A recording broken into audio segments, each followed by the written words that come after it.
राम राम जी, सभी भाई बहनों को राम राम। मैं हूं बाबा रामदास और आप देख रहे हैं स्लो जिंदगी। मेरे साथ आज भाई नीरज अत्री जी जुड़ रहे हैं हमारे साथ। नीरज भाई राम राम। राम राम बाबा जी, राम राम आपके सभी दर्शकों को भी।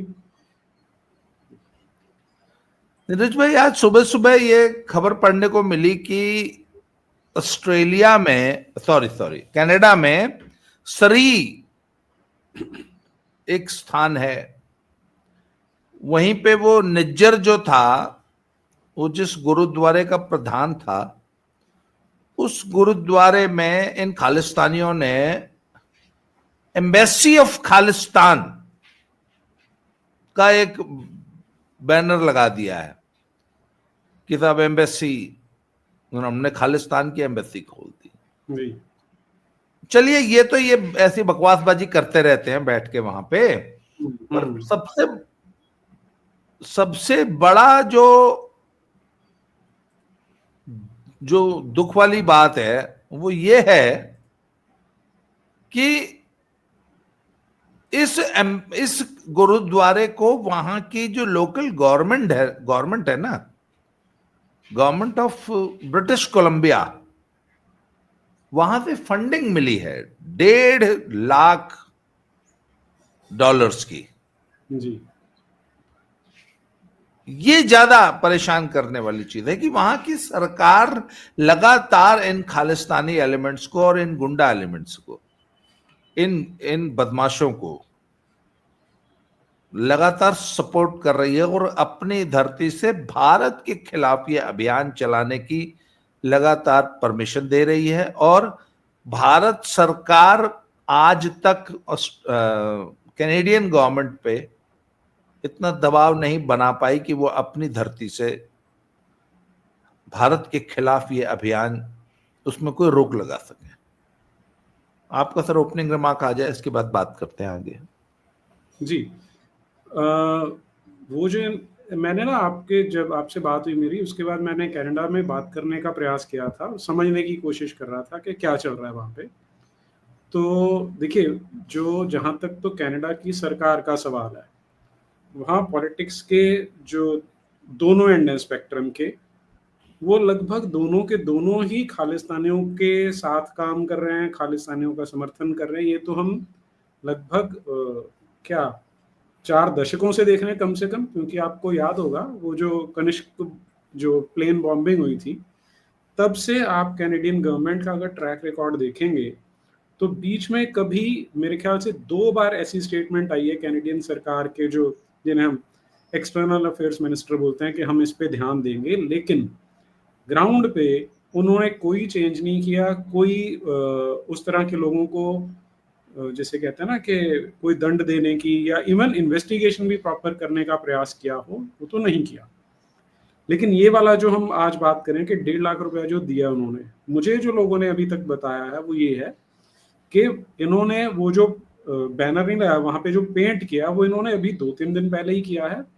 लेकिन वो जो फंडिंग इन्हें मिली थी वो पहले मिल गई थी कि हमें लिफ्ट बनानी है, तो उसके लिए थी।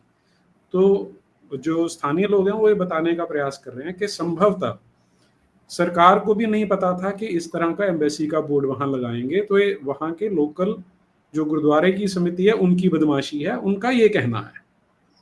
लेकिन जी अगर हम ओवरऑल देखें ना बाबा जी के, ये वर्ल्ड ओवर आपको एक ट्रेंड दिखाई देगा कि जो ISIS है या जो इस्लाम के अलग अलग ऑर्गेनाइजेशंस हैं, वो डेमोक्रेसी को, डेमोक्रेसी के स्ट्रक्चर्स को यूज करके, उन्हें अब्यूज करके, उन्हें मैनिपुलेट करके अपना एजेंडा चलाते हैं। और अकेले खालिस्तानियों की औकात नहीं है कि वो ये काम कर सकें, क्योंकि हालांकि अभी पिछले, अगर मैं आपको बोलूं, पिछले 1 दशक में जो वहाँ के क्राइम सिंडिकेट्स हैं, उनमें पंजाबियों का, स्पेशली खालिस्तानियों का घुसपैठ बहुत ज़्यादा हो गया है। लेकिन फिर भी उनका जो फाइनेंशियल मसल है वो अकेले इन खालिस्तानियों का इतना स्ट्रांग नहीं है कि पूरी सरकारों को कंट्रोल करे। पार्शली कर सकते हैं, पूरा नहीं कंट्रोल कर सकते। वो इनकी बैकिंग जो है वो इस्लामिक लॉबी से आती है, इसलिए आपको ये, हमें सबको ये देखने को मिल रहा है यहाँ पे। जी बाबा जी। अच्छा, इसके अलावा पूरे कनाडा से जो खबरें आती हैं, एक तो मैंने न्यूज पढ़ी वहां पे कि अगर आज की तारीख में कनाडा में 10 अपराधी पकड़े जाते हैं सीरियस क्राइम्स में, जिसमें ड्रग पेडलिंग, जिसमें आर्म्स स्मगलिंग, और जिसमें और डकैती इत्यादि जैसे जो सीरियस क्राइम्स हैं, उनमें 10 में से 6 पंजाबी होते हैं और सिख होते हैं। तो और वहां के जो सबसे बड़े क्राइम लॉर्ड्स इस समय हैं वो पंजाबी हैं। ये आप इसके पीछे की कौन सी, मतलब ये, मैं पंजाब में रहता हूं तो मैंने तो देखा है कि पंजाब में लोग एक अच्छी जिंदगी की तलाश में, पंजाब के खाते पीते लोग और बेहतर करने की तलाश में वहां जाके, यहां पे एक जुमला चलता है कि जो खाना पीना है मौज मस्ती है यहां कर लो, वहां तो जाके 18 घंटे हाड़ तोड़ मेहनत करनी है। जो भी पंजाबी अपने बच्चे को कनाडा, ऑस्ट्रेलिया, न्यूजीलैंड, अमेरिका भेजता है, यूरोप भेजता है, वो ये समझा के भेजता है कि बेटा वहां तुझे 18 घंटे 20 घंटे मेहनत करनी है, और करते हैं लोग। I have seen people working right from 6 a.m. up to 10:30 p.m. रात के 10:30 बजे तक, सुबह 6 बजे से ले, और वो भी कोई ऐसा काम नहीं, कुर्सी पे बैठने वाला काम नहीं सर, लेबर का काम, मेहनत वाला काम, दिहाड़ी लगाने वाला काम करते देखा है, 2-2 शिफ्टें जी। तो ये लोग गए तो थे यहां से मेहनत करने के लिए, वहां जाके ये क्राइम्स में जो पड़ जाते हैं, ये आखिर इसका मतलब वहां एक इतना बड़ा तंत्र है जो इन बच्चों को, अच्छा जाते जाने वाले ज्यादातर लोग यंगस्टर्स हैं, उसमें से कुछ बच्चे तो 18 साल के होते हैं, 18, 19, 20, 22, 24। तो आखिर क्या ऐसा कौन सा रिक्रूटमेंट सिस्टम है जो जाते ही इन बच्चों को रिक्रूट कर लेता है अपने गैंग में? क्या मतलब इसके पीछे, इसको समझने की जरूरत है। भाई इसमें 2-3 चीजें हैं जो ट्रेंड हम देख रहे हैं। एक तो जब आपने पढ़े लिखे बच्चों की बात की, अब देखिए कनाडा ने जब इमिग्रेशन पॉलिसी खोली थी तो उसमें उनका बड़ा अच्छा एक पॉइंट सिस्टम था, और उन्होंने क्या किया था कि अपने ज्योग्राफिकल एरिया को, क्योंकि बहुत बड़ा ज्योग्राफिकल एरिया है उनका, और उन्हें किस तरह की मैन पावर चाहिए वो देख के उसका आकलन करके उन्होंने 50 वर्ष आगे की पॉलिसी बनाई थी कि हमें इतने डॉक्टर्स चाहिए, इतने ये वाले इंजीनियर्स चाहिए, इतनी नर्सेज चाहिए, इतने वकील चाहिए। तो सारा एक उन्होंने पहले एक स्ट्रक्चर बनाया, पॉइंट सिस्टम बनाया, और फिर उसके आधार पे इमिग्रेशन पॉलिसी उन्होंने बनाई। अब जो तो उस पॉइंट सिस्टम से जाने वाले लोग हैं वो क्योंकि वेल क्वालिफाइड हैं, वो इस तरह के काम नहीं कर रहे हैं। लेकिन इसके अलावा 2 वर्ग और आते हैं, एक जो उस प्रोफेशनल कैटेगरी में नहीं गए लेकिन स्टूडेंट कैटेगरी में गए, स्टूडेंट वीजा लेके गए, और दूसरे जो डंकी रूट से जाते हैं, जिन्हें कबूतरबाजी, अलग अलग नाम दिए जाते हैं जैसे पंजाब में। अब इन दोनों कैटेगरीज पे अगर हम ध्यान देंगे तो हमें समझ आएगा, जो स्टूडेंट वीजा लेके जा रहे हैं उसमें भी आगे आप 2 कैटेगरीज बनाएंगे। एक वो जिन्होंने सच में सोचा था कि वहां जाके पढ़ेंगे, वहां की पढ़ाई करेंगे और फिर वहां के सिस्टम में एब्जॉर्ब हो जाएंगे। दूसरे थे जिन्हें लग रहा था कि बस एक बार वहां पर एडमिशन दिखाने के लिए यूनिवर्सिटी की फीस या कॉलेज की फीस दे दी, वहां पहुंचते ही फिर वो जो नौकरी चाकरी जो आपने बताया वो करने में जुट जाते थे। जो पहली कैटेगरी है, जो पढ़ लिख के अपना जीवन बनाने पहुंचते थे वहां पर, उनके साथ पिछले कम से कम 8 साल से जो समस्या आ रही है, कम से कम 8 साल बता रहा हूं क्योंकि मैं देख रहा हूं, वो कनाडा में नौकरियों का लगभग अकाल पड़ा हुआ है। यहाँ लोगों को लगता है कि वहां पर कोई सोने की खान है कि हम काम करेंगे तो डॉलर मिलेंगे, तो डॉलर सानू पैसे मिलने हैं, अपना काम चल जाएगा। लेकिन अभी वहां पर बिल्कुल छोटी छोटी जॉब्स के लिए, जो मैं क्वालिफाइड जॉब्स की बात कर रहा हूं अभी, कि किसी कंपनी को अगर एक इंजीनियर की जरूरत है तो वहां पर 400 लाइन में खड़े होते हैं, और लिटरल लाइन में खड़े होते हैं, एक के पीछे एक खड़े होते हैं। तो एक तो वो तोड़ा आ गया। इसका मतलब अब उनका माइंड कैसे काम करता है कि मेरे माँ बाप ने 1 किल्ला जमीन बेची थी या मेहनत से कमा के मुझे यहाँ भेजा था कि मैंने पढ़ के या अपना जीवन संवारना था, वो पॉसिबल नहीं हो रहा। इसके कारण उसमें आ जाता है, डिप्रेशन आने के चांसेस हैं और डिप्रेशन आ रहा है वहां के बच्चों में। इनमें से फिर शिकार बनते हैं खालिस्तानियों के। आज ऐसे बच्चे जो इनके शिकार बने, जिनके ब्रेन वॉश हुए, लेकिन माँ बाप समय पे जग गए, उन्होंने बच्चा वापस बुला लिया और अब अभी तक वो मैं आपको एग्जांपल दूं, अगर मेरे खास सर्कल में लोग हैं जिनका बच्चा 5 साल हो गए वापस आया, लेकिन अभी भी वो उस डिप्रेशन से बाहर नहीं आ पाया। लेकिन ऐसा एक अगर वापस आ रहा है तो कम से कम 15 ऐसे हैं जो वहां पर खालिस्तानियों के चक्कर में फंसते हैं और उनके लिए वो छोटे छोटे कोरियर बॉय का काम करते हैं। और कोरियर बॉय का मतलब ये नहीं कि वो चिट्ठियां पहुंचा रहे हैं, वो ड्रग्स पहुंचाने का काम कर रहे हैं वहां पे, कि जो वहां पे जो ड्रग लॉर्ड्स हैं वो इनको कोरियर बॉय की तरह यूज करते हैं। एक तो ये कैटेगरी हो गई। दूसरी, जो गए ही थे वहां पर कि हमने बस फीस जमा करा दी, वो खाना पूरी, कागजी खाना पूरी कर दी है, अब वहां जाके कमाना है, वो वहां कमाना शुरू करते हैं। उनका एक्सप्लॉयटेशन कैसे होता है कि क्योंकि उन्हें वर्क परमिट नहीं मिला हुआ, सिर्फ वो पहले 6 महीने, पहले सेमेस्टर का 2 घंटे, जो वो हफ्ते के मेरे ख्याल 10 घंटे उन्हें काम करने मिलते हैं, 14 मिलते हैं, मैं एग्जैक्ट अभी आंकड़ा भूल रहा हूँ, उतना काम वो कर सकते हैं ऑफिशियली। पर क्योंकि उन्हें डॉलर घर भेजने हैं या ज्यादा कमाई करनी है, करते हैं वो सुबह 6 से रात 8 बजे वाला जो आपने बताया। अब वो कागजों में 1 नंबर में सैलरी नहीं ले सकते, तो उन्हें एक्सप्लॉइट किया जाता है, पूरे पैसे नहीं दिए जाते, एक्सप्लॉइट किया जाता है और उल्टे सीधे काम भी उनसे करवाए जाते हैं। अब वो ना तो किसी अथॉरिटी को बता सकते हैं कि हमसे, हमारे साथ ये किया जा रहा है, क्योंकि वो आए ही इसी चक्कर में थे। तो ये तो हुए जो स्टूडेंट वीजा पे गए। अच्छा, तीसरे जो सबसे खतरनाक है, जो डोंकी रूट से जाते हैं, वो पैसे दे के भी जा रहे हैं, प्लस आपको ध्यान होगा यहाँ से पॉलिटिकल असाइलम का एक खेल चला हुआ है। हाँ हाँ, वो सिमरनजीत मान जो है वो लेटर बना के देता है। हाँ, सिमरनजीत मान देता है, मतलब ये तो बड़ा वेल ऑयल्ड रैकेट है इनका, कि किसी एक थाने में एक एफआईआर करा ली जाती है, फिर वहां बताया जाता है जी कि यहाँ की पुलिस मुझे परसिक्यूट करेगी, इसलिए मुझे आप असाइलम दे दो। वो कोशिश करते हैं, वहां पर वकील मिलते हैं, कईयों का होता है, कईयों का नहीं होता।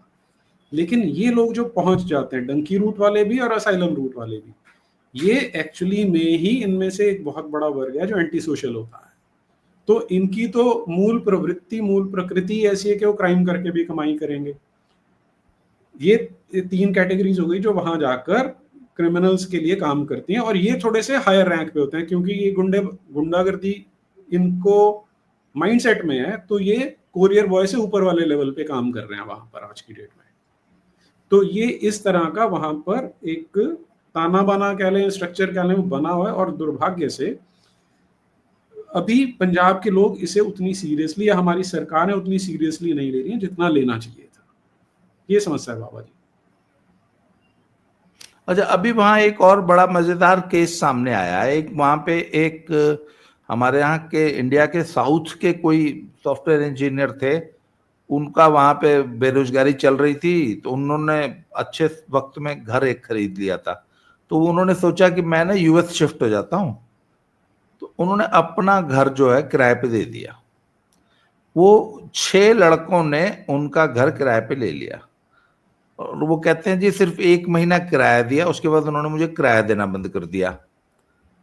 और जब मैंने किराया मांगा तो 1-2 महीने तो शराफत से हिला वाली, मतलब ऐसे ही अब दे देंगे कल दे देंगे, पैसे नहीं करते रहे। 2-3 महीने बाद उन्होंने मेरे घर के सामने खालिस्तान का झंडा गाड़ दिया, सिंपल, और गुंडागर्दी करने लगे।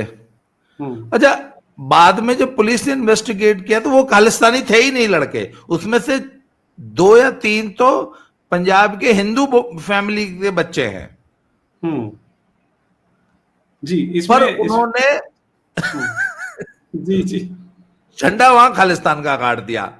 हम्म मेरी एक दोस्त से बात हो रही थी, मैंने कहा यार एक बात बताओ, ये तो तुम्हारे लिए डूब मरने, शर्म से डूब मरने की बात होगी कि now this flag of yours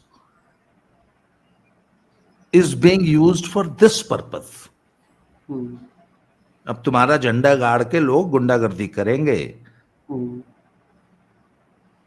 वो कर ही, बाबा जी वो तो कर ही रहे हैं, करेंगे या तो ऑलरेडी कर रहे हैं वो। और आपको अगर याद हो, जब जी केपीएस गिल ने ये खात्मा किया था, उससे पहले जो पंजाब में आतंकवाद था, उसमें सिर्फ सिखों के लड़के थोड़ी थे, बहुत सारे हिंदू घरों के लड़के भी थे जो खालिस मतलब खाड़कू बने हुए थे। और उसका कारण कोई ये नहीं था किसी को आइडियोलॉजी से कुछ लेना देना था, उन्हें बस ये लगता, क्योंकि जो एक एक एलिमेंट होता है ना, एक आयु होती है बदमाशी वाली, जिसमें लोग मुझे बदमाश बोले, मुझसे डरे, वो अच्छा लगता है लड़कों को। हाँ। उस एज के लड़के, आइडियोलॉजी से उनका कोई लिंक नहीं होता था, वो भी खाड़कू बने हैं। उनके घरों से AK-47 निकलती थी, और मैं, क्योंकि मैं उस एज में वहीं पे था, तो मैं जानता हूं कि पंडितों के घर के लड़के भी थे, बाणियों के घर के लड़के भी थे जो इसमें घुसे थे, क्योंकि गुंडागर्दी थी। वो कोई कोई आइडियोलॉजिकल शायद ना बैटल तो है नहीं। वसूली अभियान सर, गैंग्स बन गए थे वसूली के, जो हाँ, जो एग्जैक्टली। गुंडागर्दी करने के लिए, जो क्राइम करने के लिए उस मूवमेंट में घुसे थे।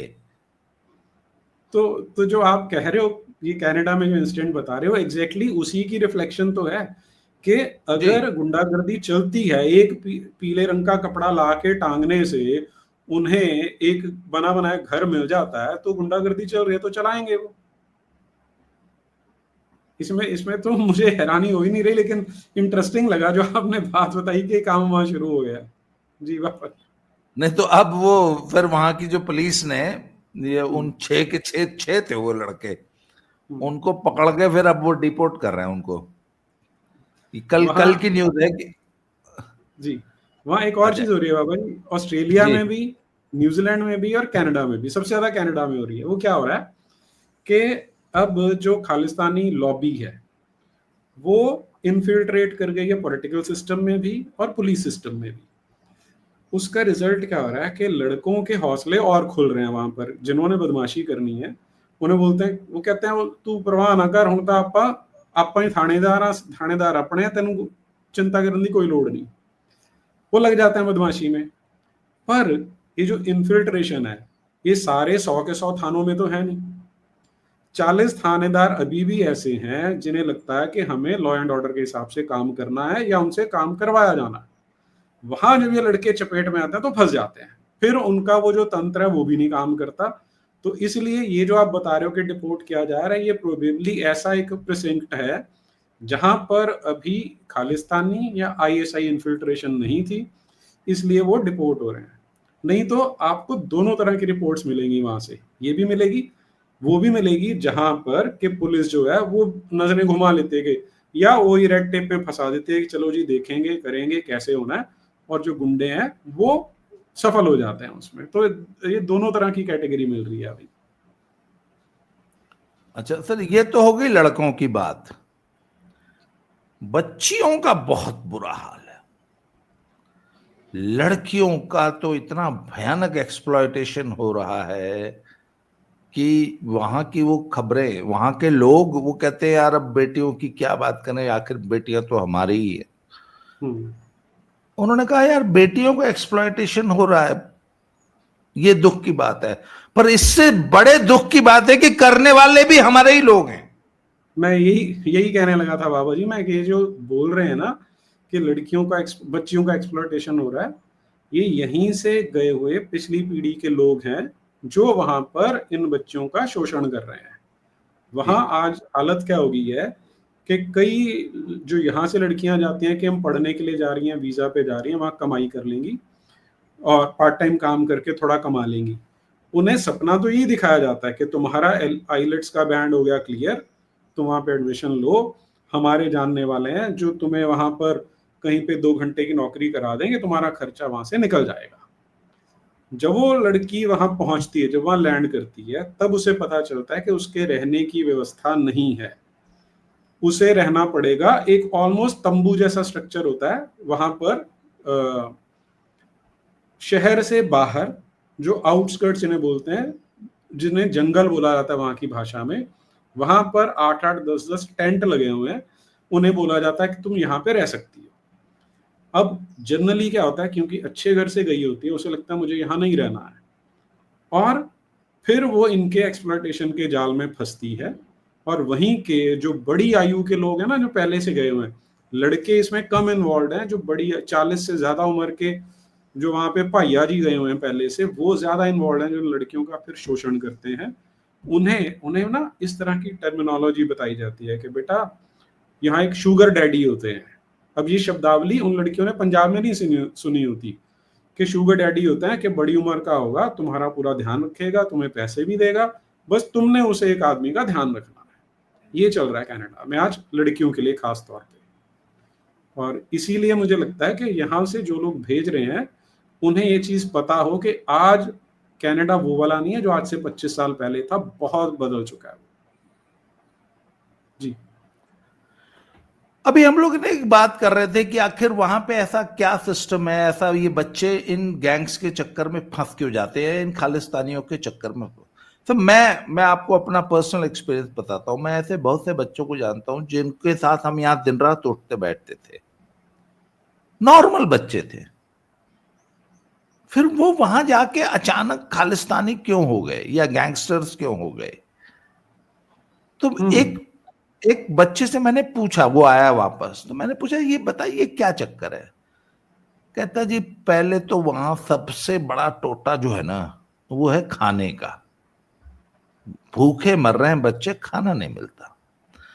अब इन्होंने एक जाल फैला रखा है, गुरुद्वारे से लंगर छक लो जी। पर कहते हैं वो लंगर मुफ्त में नहीं मिलता, उसकी बहुत बड़ी कीमत चुकानी पड़ती है। मैंने पूछा वो क्या कीमत चुकानी पड़ती है। अब कहते हैं कि मान लो अब आप मेरे जैसे हैं, हिंदू मोने हैं, सिखों ने भी बाल कटा रखे हैं बच्चों ने। कहते हैं अब आप चूंकि अब गुरुद्वारे में ही खा रहे हो, तो कहते हैं सबसे पहले तो बाल रखो, खुला दाढ़ा केश वो वाला, और वो आइडियोलॉजी अपनानी पड़ेगी तब खाना मिलेगा। तो कहते हैं कि वो गुरुद्वारे की जो पैट्रनेज है वो इस कीमत पे मिलती है कि you become one of them, number one, पहला। बच्चियों को बोला जाता है कि रहने खाने की दिक्कत है बच्ची को भी। कहते हैं चल तेनू किराया नहीं देना पऊगा, तेन रोटी भी मुफ्त दी मिलेगी, बस थोड़ा जिहा बिजी है बुजुर्ग है उन्होंने ध्यान रखी, उनका थोड़ा सा। तो उनको एक तो मुफ्त की मेड मिल जाती, वो इनफैक्ट मेड होती है जो कि वो जो लोग गरीब लोग होते हैं वो तख्ती लगा के बैठे होते हैं ना सड़क पे, विल वर्क फॉर फूड। हाँ जी। तो उनको एक मुफ्त की मेहरी मिल गई, नौकरानी मिल गई, जो उनका सारा दिन घर में नौकर की तरह काम भी करती है, और रात में जो अंकल जी हैं जो लैंडलॉर्ड है उनका बिस्तर भी गर्म कर रही है, उनकी सेवा भी कर रही है। वहां पे एक केस ऐसा हुआ कि वो सरदार जी भी थे और उनका एक बेटा भी था, वो दोनों को खुश कर रही थी, प्रेग्नेंट हो गई वो बच्ची। और पंजाब की बहुत अच्छी फैमिली की बच्ची, पेरेंट्स को यहां कुछ पता ही नहीं। अच्छा, तीसरी एक एक्सप्लॉयटेशन, मान लो बच्चा है, आपने कहा चोरी से काम करते हैं। अब आपके रेस्टोरेंट में, आपके स्टोर में, आपके दुकान में बच्चा काम कर रहा है, 1 महीना हो गया, 2, वो तो ये सोच रहा है कि मेरे तो रोज के जो है $40 $80 बन रहे हैं, $50 बन रहे हैं, $100 बन रहे हैं। 1 महीना हो गया, 1 महीना हो गया तो उसने पैसे मांगे, बोला चल अगले महीने दे देंगे। 2 महीना 3 महीने काम कराया, 2-3 हजार। अब बच्चा तो बड़ा खुश है जी, मेरे $6000 हो गए। बाद में अंकल जी ने जवाब दे दिया, अब आप रो भी नहीं सकते, अब आप पुलिस में भी नहीं जा सकते, आप किसी को कंप्लेन, क्योंकि आप तो इलीगल काम कर रहे हो। कहते हैं वहां पे ये एक सबसे पैसा कमाने का जो सबसे बड़ा धंधा है कि ऐसे 5-6 लोगों को फ्री में काम कराओ, 2 महीने काम कराओ, फिर भगा दो, उनके पैसे बचा लो। और ये वहां के जो लोकल पंजाबीज हैं जो यहां से हिंदुस्तान से गए हुए हैं, हमारे ही अपने लोग, इन्हीं बच्चों के कई बार तो रिश्तेदार होते हैं, चाचे ताए, ये कर रहे हैं। बिल्कुल कर रहे हैं बाबा जी। उन्हें फिर जब ये क्रिमिनल एक्टिविटीज कराई जाती है, फिर वो दोनों तरफ से फंस जाते हैं। फिर उनकी अगली जो एक्सप्लॉयटेशन होती है वो ये होती है कि तू कॉलेज तो जा नहीं रहा, हम अब अथॉरिटीज को बता देंगे और वो तुझे डिपोर्ट कर देंगे। इस डर के मारे फिर वो, उसने जो आपने बताया ना 3 महीने काम किया, वो भी गया, और अब वो क्राइम में भी जुड़ जाएगा, तो कहीं का नहीं बचता। फिर वो इन्हीं के चंगुल में फंसा रहता है। जहां से आपने शुरू किया था ना कि पंजाब की गैंग्स वहां पे हावी हो रही है, वो उसका कारण यही है कि इस तरह के उन्हें फुट सोल्जर्स मिल जाते हैं और फिर उन्हीं में से एक आधा छांट के वो ऊपर वाले लेवल पे ले जाते हैं। अभी अच्छा, तो जो अच्छा, एक और बड़ा अलार्मिंग ट्रेंड जो वहां पे, एक सरदार जी थे, मैंने उनका वीडियो देखा, बड़े सीनियर, करीब 70 साल उनकी उम्र है। वो कहते हैं कि जी, ये जो आपके यहाँ मीडिया में जो छपता है ना कि यंगस्टर्स को अचानक हार्ट अटैक आ गया, कहते ऐसा कोई हार्ट अटैक नहीं आता। कहते ये जितने बच्चे मर रहे हैं सब ड्रग ओवरडोज की वजह से मर रहे हैं, ये बच्चे यहाँ पे डिप्रेशन की वजह से, और वही उन गैंग्स के चक्कर में फंस गए। वो उनको पहले एडिक्ट बनाते हैं, फिर उनसे तब जाके as a carrier, as a courier का काम कराते हैं। तो वो कहते हैं कि वो उस चक्कर में उनको पता नहीं होता कितनी लेनी है, और वो सारे के सारे, ये जो खबर आती है ना कि यंग बच्चे को हार्ट अटैक हुआ, कहते कोई हार्ट अटैक नहीं होता। ये तो हम लोग छुपाने के लिए, पेरेंट्स को और यहाँ की सोसाइटी को पता न लगे, हम बोल देते हैं heart attack. In fact they are 100%, they are the cases of drug overdose. इसलिए मैं तो अपने वीडियो से हमेशा उन पेरेंट्स बोलता हूं कि एक तो अपना बच्चा तुम भेजो मत, अगर भगवान गलती करे भेज दिया है तो भैया जितनी जल्दी वापस बुला लोगे उतना अच्छा। बिल्कुल ठीक। वहां तो अब वो टाइम निकल गया बाबा जी, जो पहले था ना कि कनाडा में जाओगे कमाई कर लोगे, वो टाइम निकल गया। अब तो बच्चा, आप ठीक कह रहे हो कि वहां अगर है भी तो वापस बुला लो उसे। और अभी पर एक एक एक अच्छी अच्छी बात ये हुई है कि इस एकेडमिक सेशन में, ये जो एकेडमिक सेशन जा रहा है ना, इस बार वहां जाने वाले बच्चों की संख्या में ऑलमोस्ट 80% की कमी आई है।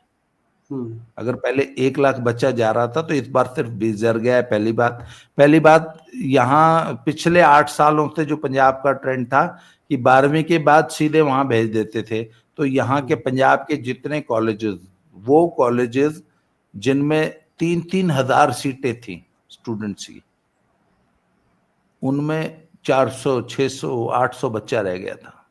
कॉलेज खाली पड़े थे, सारी की सारी भीड़ जाती थी आईलेट सेंटरों में। अब उन कॉलेजेस में मैंने इस बार पता लगाया, मैंने 2-3 मेरे कॉलेजेस में दोस्त हैं, मैंने उनसे पूछा कि इस साल क्या ट्रेंड है। कहते जी आईलेट्स का धंधा ऑलमोस्ट समझ लीजिए बंद ही हो गया पंजाब में इस सेशन में। हाँ जी, बहुत ही बुरा हाल है। आईलेट्स वाले तो भूखे मर रहे हैं। उनके तो जो जिन बड़े बड़े उन्होंने शोरूम्स बना रखे थे ना, बड़े बड़े हॉल लेके उनपे, वो सब खाली पड़े, उनका किराया नहीं दिया जा रहा, वो बंद हो रहे हैं धीरे धीरे। नंबर 1। नंबर 2, कॉलेजेस में दोबारा सीटें भर रही हैं, और लोकल कॉलेजेस यूनिवर्सिटीज जो हैं वो, पर कुछ वहां की जो ये इंडस्ट्री है जो ये बच्चों को फंसा के बेवकूफ बना के ल्यूर करके बाहर भेजने के धंधे में जो लोग लिप्त हैं, उन्होंने नए एरियाज ढूंढ लिए हैं। जैसे लिथुआनिया एक कंट्री है, वहां भेज रहे हैं, ईस्टर्न यूरोप में भेज रहे हैं, जर्मनी में भेज रहे हैं, उसके बाद कुछ जो है पोर्चुगाल में भेज रहे हैं, नए नए शहर ढूंढे हैं। पर वहां कनाडा से भी ज्यादा बुरा हाल है। वहां तो बाबा जी मैं वही कहने लगा था कि जो ईस्टर्न यूरोप है, सबसे खतरनाक जो क्राइम है वो वहां पे है। और वो एवेन्यू बन इसीलिए रहे हैं कि वहां पर अब जो पहले कनाडा और ऑस्ट्रेलिया कर रहे थे ना, कि छोटी छोटी यूनिवर्सिटियां बना दी कि यहाँ से डिग्री मिलेगी। तो जिस बच्चे को लगता है कि मैं यहाँ पर नीट क्लियर नहीं कर सकता या मैं यहाँ पर आईआईटी क्रैक नहीं कर सकता, वो विदेश चला जाऊंगा, यूरोप की डिग्री मिल जाएगी। उन्हें ये नहीं पता कि जो वेस्टर्न यूरोप और ईस्टर्न यूरोप की डिग्री की क्वालिटी है उसका कितना फर्क है, और वहां पर जो क्राइम है वो कनाडा से तो 10 गुना ज्यादा क्राइम होगा। जो आप लिथुआनिया की या जॉर्जिया इन जगह की बात करते हैं, वहां तो क्राइम इनसे कहीं ज्यादा है, वहां तो और ज्यादा फंसने के चांस है बच्चों के। तो जी ये स्थिति है। और पर मैंने उस साइकी को रीड करने की कोशिश की कि मैंने कहा इतना बुरा हाल है, यूएस का इतना बुरा हाल है, कनाडा का इतना बुरा हाल है, पूरे यूरोप पे भुखमरी छाई हुई है, काम है नहीं, रहने की जगह नहीं है, महंगाई इतनी ज्यादा है कि आप सोच भी नहीं सकते। मतलब एक खीरा नहीं खरीद के खा सकते आप।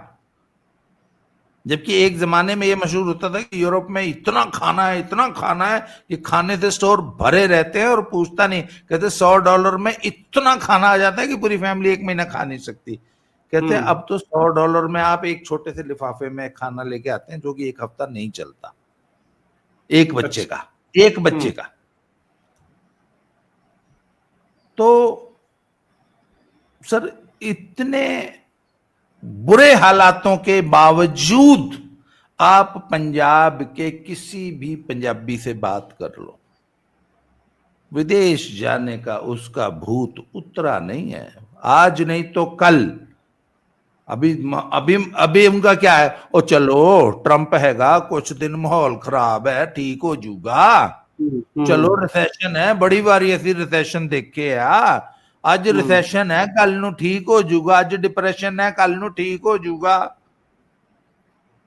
जाना वही है, हिंदुस्तान में काम नहीं करना है। इंडिया की इकोनॉमी आप वर्ल्ड की नंबर 4 नहीं, नंबर 3, नंबर 2, नंबर 1 बना दो। 5 ट्रिलियन नहीं, 5000 ट्रिलियन बना दो, जाना विदेश ही है।